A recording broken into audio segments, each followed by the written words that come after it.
The summer sun of 1901 was bright over the rolling fields of rural Ohio when the Whitmore family posed for a photograph. It was not a common occurrence. Photography was still a luxury, and the family had saved for months to afford a single portrait.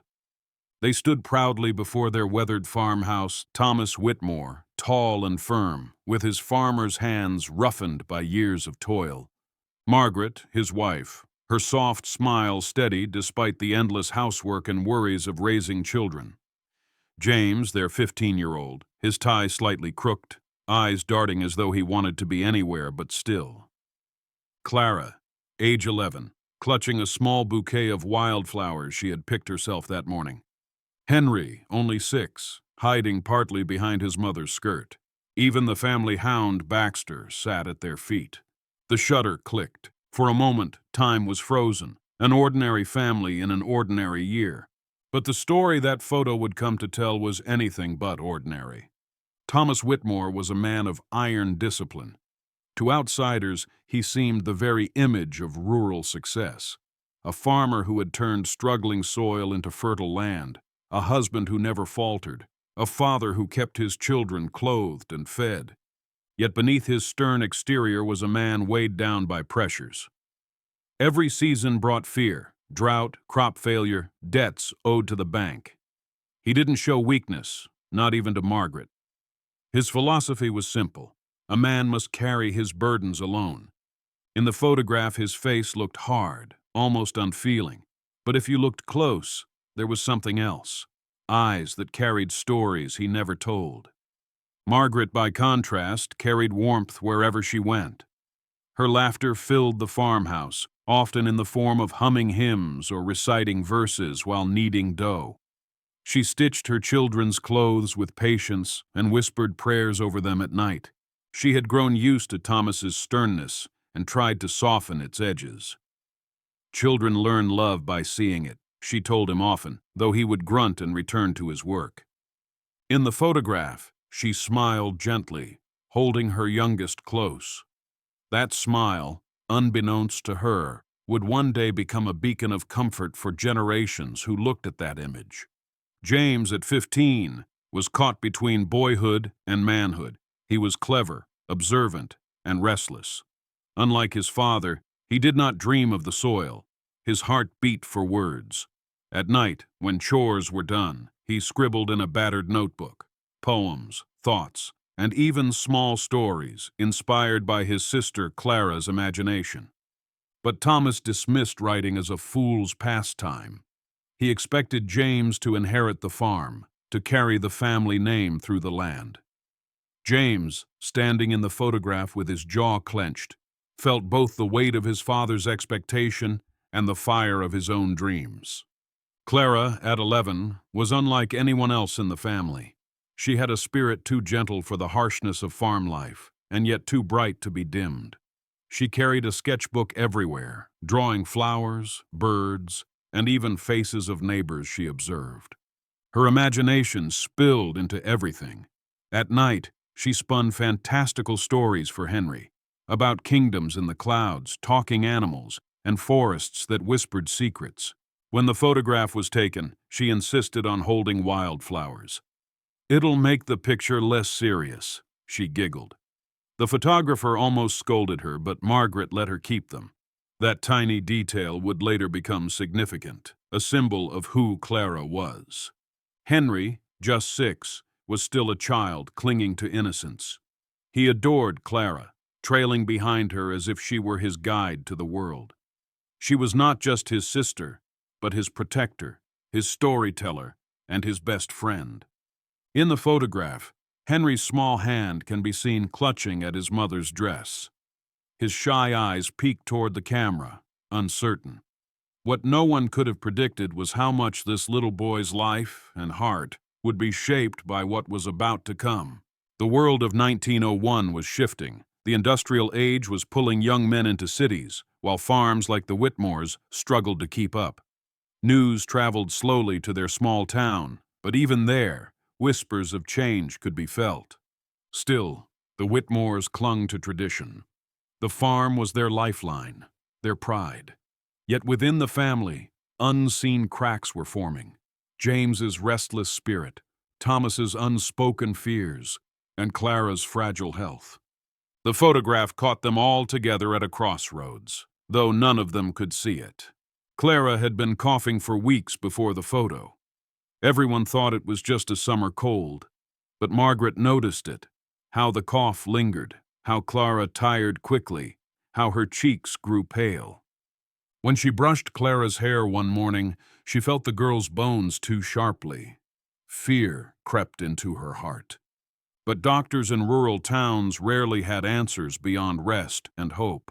So Margaret prayed, while Clara pretended she was fine, sketching flowers with her weak hands.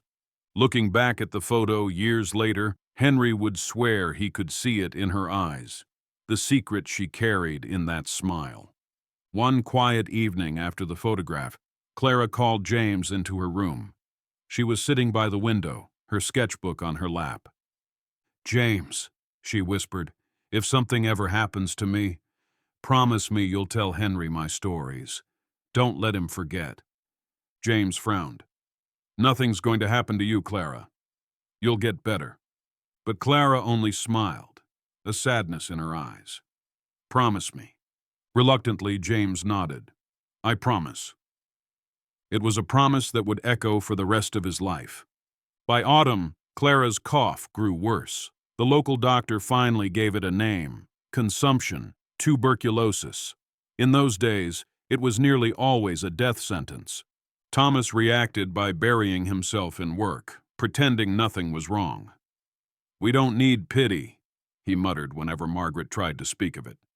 Margaret prayed harder, clinging to her faith, even as fear gnawed at her heart. James grew bitter. At night, he wrote furiously in his notebook, railing against God, against fate, against the unfairness of it all. And Henry! Little Henry clung tighter to Clara, sensing something but too young to fully understand. The family photograph from that summer still sat on the mantel, everyone smiling or standing proud. To visitors, it looked like a picture of stability, but to the Whitmores, it was already becoming a haunting reminder of a happiness that was slipping away. By December of 1901, Clara could no longer rise from her bed. Her cough rattled the walls of the farmhouse at night, and her once bright eyes grew heavy with fatigue. On Christmas Eve, as snow blanketed the fields outside, Clara whispered for Henry to come close. He climbed onto her bed, his small hands clutching hers. "Do you want a story tonight?" she asked, her voice weak but still carrying that spark of imagination. Henry nodded, tears already brimming. Clara smiled faintly and told him one last tale of a kingdom of stars, where children who leave the earth too soon become lights in the night sky, watching over their families forever. When the story ended, Clara kissed his forehead. Hours later, while the farmhouse slept, she slipped away quietly, her sketchbook resting beside her. The Whitmore home was never the same. Henry woke the next morning to find Clara gone, and his cries echoed through the house. Margaret held him tightly, her own tears soaking his hair. Thomas sat at the table, staring at nothing, unable to say a word. The silence was crushing. The once lively evenings filled with Clara's stories became empty. Even Baxter, the dog, seemed to wander restlessly, searching for the girl who always fed him scraps. James buried his grief in writing. By candlelight, he filled pages with memories of Clara, the way she laughed, the stories she told, her drawings of wildflowers. It was the only way he knew to keep her alive. The family photograph still sat on the mantel. Visitors commented on how lovely it was, but to the Whitmores, it became almost unbearable to look at. Clara's smile in that picture was now a reminder of all they had lost. Over time, life forced the family forward. Seasons changed, crops needed tending, bills had to be paid. But Clara's absence was always there, an ache that never fully healed. The photograph from that summer of 1901 began to gather dust. No one had the heart to move it, yet no one had the strength to polish it either. It sat frozen in time, a silent witness to the family's grief. Henry often stood in front of it, tracing Clara's face with his little finger. "I miss you," he would whisper. Margaret overheard him once and had to leave the room to cry. The world outside saw an ordinary farm family. Inside, the Whitmores carried a story no one else could see. Years passed. James left the farm as soon as he was old enough, chasing a dream his father had once called foolish. He became a teacher, then a writer, his notebooks always filled with words inspired by Clara. Henry grew into a thoughtful man, quiet and kind. He carried with him a folded sketch of a wildflower Clara had drawn just for him. Whenever life felt heavy, he would pull it from his pocket, and somehow the memory of her gave him strength. Margaret aged with grace, her faith still strong, though her eyes always held a trace of sorrow. Thomas eventually softened, though he never spoke openly of regret. In his final years, he would sometimes sit by the mantel staring at the photo, his calloused fingers resting gently against the frame. Clara, though gone, was never truly absent. Her presence lived in their choices, their memories, and the way they carried kindness forward. In 1935, decades after Clara's passing, Henry returned to the farmhouse to settle affairs after Thomas's death. The house smelled of dust and memory. While cleaning the attic, he stumbled upon a box wrapped in cloth. Inside was Clara's sketchbook, its pages yellowed but her drawings as vibrant as ever. Flowers, birds, little stories written in her uneven hand. Beneath it lay the old family photograph from 1901. On the back of the photo, Henry noticed faded writing he had never seen before. It was Clara's handwriting. It read, "When I am gone, remember me in stories." Henry sat down on the attic floor and wept, the sketchbook pressed to his chest. He realized then that Clara's greatest wish was not to be mourned, but remembered through imagination. Henry reached out to James, now a seasoned writer, and showed him the sketchbook and the message on the photograph. James's eyes filled with tears. "I promised her I'd keep her stories alive," he whispered. Together, the brothers worked to honor Clara's memory. They combined her sketches and writings with James's own recollections. The result was a small book they titled Clara's Stories, The Girl Who Loved Flowers. At first, it was meant only for their family and close friends, but neighbors who read it were moved to tears. Teachers began asking for copies to read to children in their classrooms. Clara's stories, once whispered in a farmhouse bedroom, began to spread beyond the Whitmore family. Word of the little book traveled further than the brothers expected. Letters arrived from people they had never met. Parents who said the stories helped them teach their children kindness. Teachers who claimed Clara's words brought comfort to students who had lost loved ones.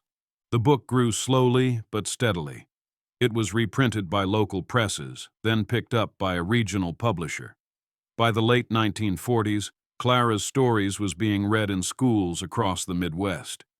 Clara's short life, once nearly forgotten, was now inspiring countless others. A girl who never lived past 11 was touching hearts decades later. In 1950, a journalist researching rural American families discovered the Whitmore's story.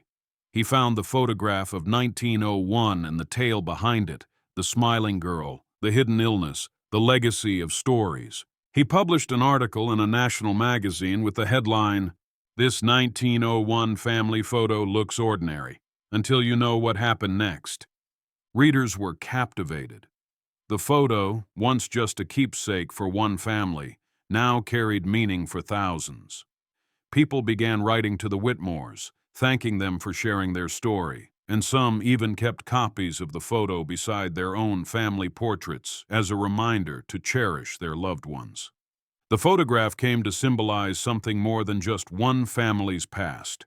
It became a reminder that every image, no matter how ordinary, hides unseen stories, stories of love, loss, resilience, and legacy. For Henry, the lesson was deeply personal. Clara had asked to be remembered in stories, and her wish had come true in ways none of them could have predicted. For others, the lesson was universal. Life is fragile, And what may seem ordinary today may one day be extraordinary in hindsight. Every smile, every moment, every story matters. By the 1970s, Clara's stories had been reprinted countless times, its simple messages of kindness and imagination touching generations. In classrooms, children still listened to her tales of flowers, stars, and gentle lessons about love. The Whitmore photograph, preserved in archives and history books, continued to inspire. People who saw it didn't just see a family. They saw the hidden beauty of a girl who left too soon, yet lived forever in words. Henry, in his old age, would often sit with his grandchildren, holding the photograph. "This picture looks ordinary," he would tell them. "But behind every face is a story you cannot see. Never forget that even the smallest life can leave the greatest mark." And in that way, Clara's promise was fulfilled. The photograph, once an ordinary family moment, became proof that love and stories outlast even time itself.